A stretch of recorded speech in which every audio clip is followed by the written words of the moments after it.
हज़रत इब्राहीम अलैहिस्सलाम की आदत मुबारक थी कि रात का खाना कभी अकेले नहीं खाते थे, किसी न किसी को ज़रूर मदऊ फरमाकर खाना नोश फरमाते थे।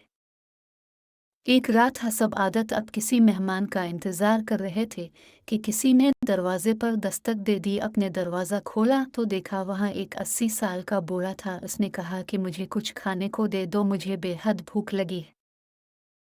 हज़रत इब्राहीम अलैहिस्सलाम ने खुश होकर फरमाया, मरहबा मरहबा। इस आदमी के हाथ धोलें, उसके सामने खाना रखा और कहा, बिस्मिल्लाह कीजिए। वो बूढ़ा बोला, मैं बिस्मिल्लाह नहीं पढ़ूंगा क्योंकि मैं मजूस हूँ। हज़रत इब्राहीम अलैहिस्सलाम ने गुस्से में आकर कहा, खड़े हो जाओ, मैं मजूस के साथ खाना पसंद नहीं करता। वो बूढ़ा चला गया। उधर पलक झपकते ही हज़रत जिब्राइल अलैहिस्सलाम आए और बोले, अल्लाह ने फरमाया है इब्राहीम अलैहिस्सलाम, मुनकिर तो वो मेरा है, मैंने तो 80 साल में कभी भी इसका रिस्क नहीं रोका।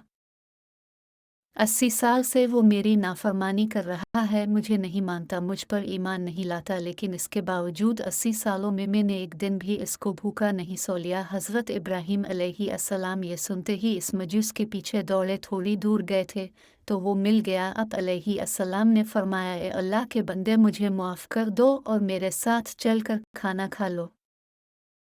आपकी वजह से अल्लाह मुझसे सख्त नाराज़ हो गया है। मजूस बोला कि कौन अल्लाह? आप अलैहिस्सलाम ने फरमाया, वो ज़ात जिसने सारी कायनात को पैदा किया है, अल्लाह वो है जिसने हर शय को तख्लीक किया और ख़ूबसूरत शक्ल में डाला। अल्लाह वो है जो तमाम मखलूक़ात को रिज़्क़ देता है, जिसने तुझे और मुझे अब तक ज़िंदा रखा हुआ है।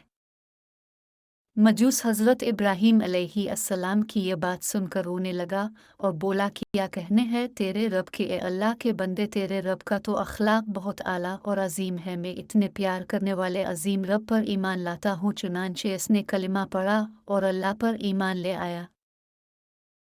अज़ीज़ दोस्तों, हमें नफ़रत गुनहगार से नहीं बल्कि इसके गुनाह से करना चाहिए। जो कोई भी इंसान किसी गुनाह में मुब्तला हो, हमें इससे नफ़रत नहीं करनी चाहिए बल्कि इसके लिए हिदायत की दुआ करनी चाहिए। अल्लाह हम सब को समझने और नेक अमाल करने की तौफ़ीक़ अता फ़रमाए।